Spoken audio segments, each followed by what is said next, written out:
The most dangerous moment in Landman is not when someone is screaming. It's when everyone is acting like everything is normal. 1 week before the season finale of Landman, Episode 9 opens in a way that almost tricks you. Phones are ringing.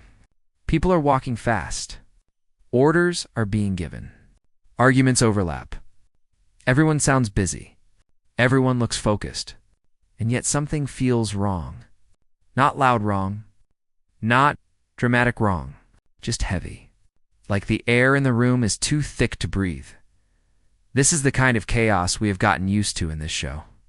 Meetings that feel like battles. Conversations that feel like threats. Deals that sound like promises but hide knives underneath. At this point, the noise almost feels normal. But here's the truth. It is not normal. It is pressure. And pressure like this does not disappear. It explodes. The episode does not begin with a big twist. There is no gunshot.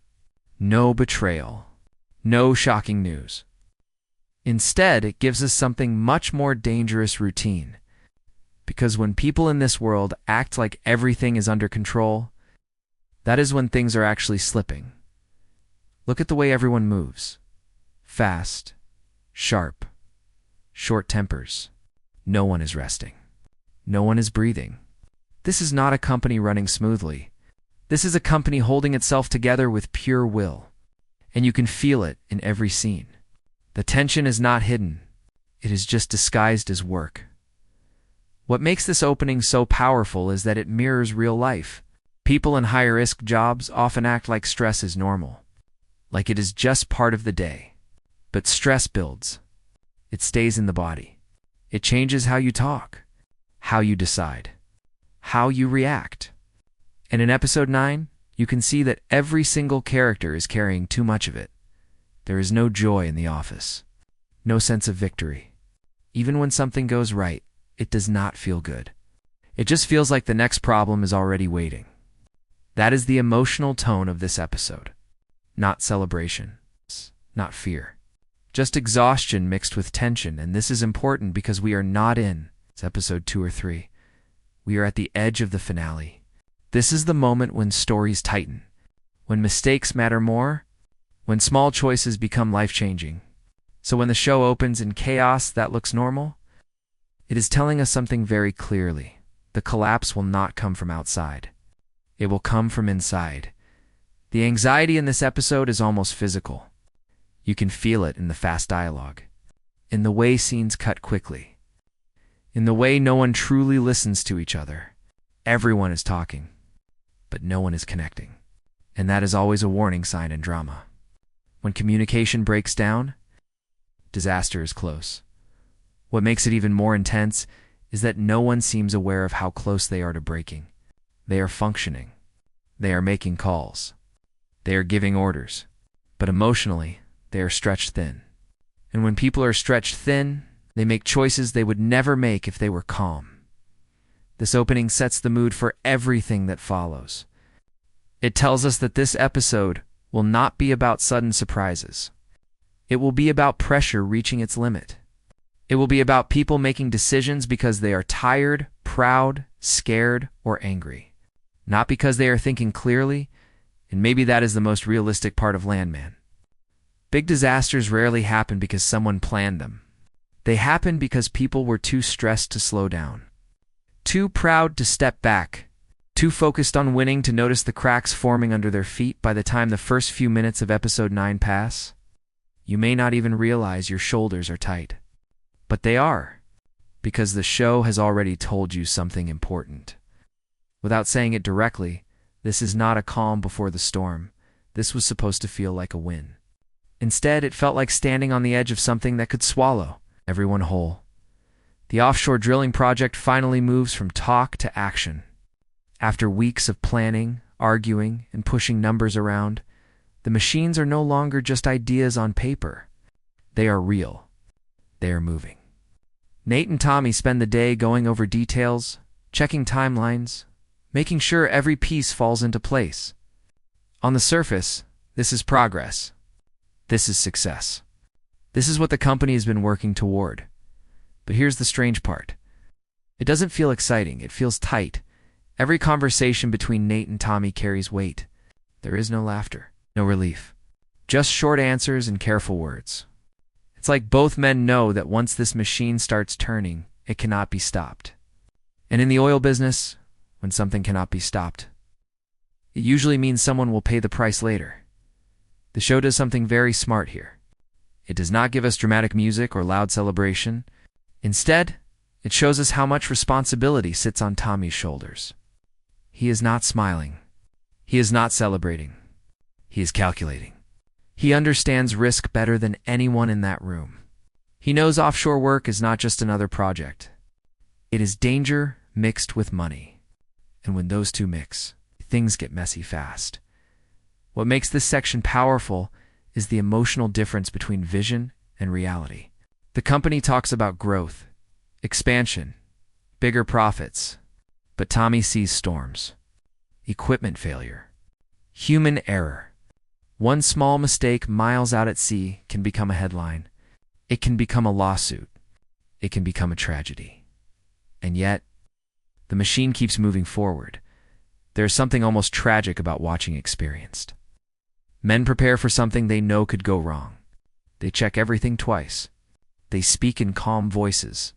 But under that calm is fear. Not panic. Not weakness. Just awareness.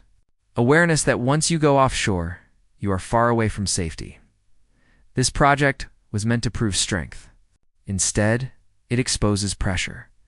Because when a company bets big, it does not just risk money. It risks trust, reputation, jobs, families. And this episode makes it clear that the offshore launch is not just about drilling. It is about ego. It is about proving who is right.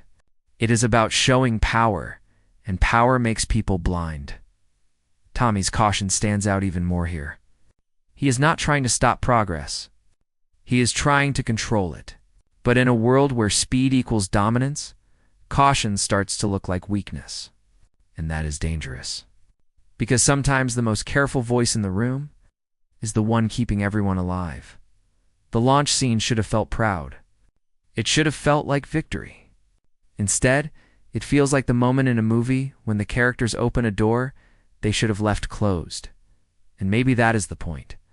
Because in a show like Landman, success is never simple. Every win hides a cost. Every step forward creates a new risk. And episode 9 makes one thing very clear. This offshore project is not the solution to their problems. Sometimes the most shocking thing in a high-pressure world is not violence. It's honesty. Rebecca shows up at Charlie's house at the worst and most honest moment possible. He's packing. He's about to leave for 6 months at sea, 6 months of distance, silence, space to think. And right before he walks away, she does something we have never really seen her do before. She drops her guard. She apologizes, not in a dramatic way, not with big speeches. Just simple truth. She admits she was lonely. She admits she pushed him away. And then she says the word that changes everything, love. Now here's where it gets complicated. Can you really fall in love with someone after something that started as just one night? Maybe chemistry's powerful. Shared silence can be powerful too. But love, real love, that usually takes time. It takes knowing the ugly parts of someone. It takes seeing them at their worst and staying anyway. And that's the tension here. Rebecca and Rebecca clearly have something. The way they look at each other isn't fake. The pull between them feels real. But they also disagree on the basics of life. He's about to disappear offshore for half a year. His world is risk and distance. Hers is control and independence. They move differently. They think differently. So when she says she loves him, we have to ask, is it love or is it fear? Fear of being alone. Fear of sitting in silence with her own thoughts. Fear of losing the one person who saw through her walls. Because let's be honest, Charlie challenged her. He didn't just agree with her. He called her out. And sometimes that kind of connection feels deeper than it actually is because it shakes you. What makes this scene powerful is not the romance. It's the timing. She chooses to confess right before he leaves. That's not random. That's urgency. That's someone realizing they might lose control of the situation, and control is Rebecca's comfort zone. Charlie, on the other hand, looks torn. He wants to believe her. You can see it. But he also knows their foundation is unstable. They don't agree on the future. They don't agree on priorities. They are building something emotional on ground that is already cracked. And yet, they choose to stay together. That decision says more than the apology. Because love is not just words. It is choice. They both know this will be hard. They both know distance changes people. But they step forward anyway. Is that brave? Or is that reckless? In a show like Landman, relationships are never separate from pressure. The oil business affects everything. Long absences. High risk. Emotional walls. So maybe their love story is not supposed to be soft and perfect. Maybe it's supposed to feel unstable, because unstable is honest. What makes this moment stand out in episode 9 is that it slows everything down. In the middle of business chaos, we get two people admitting vulnerability. No yelling. No power games. Just truth. But even that truth feels fragile.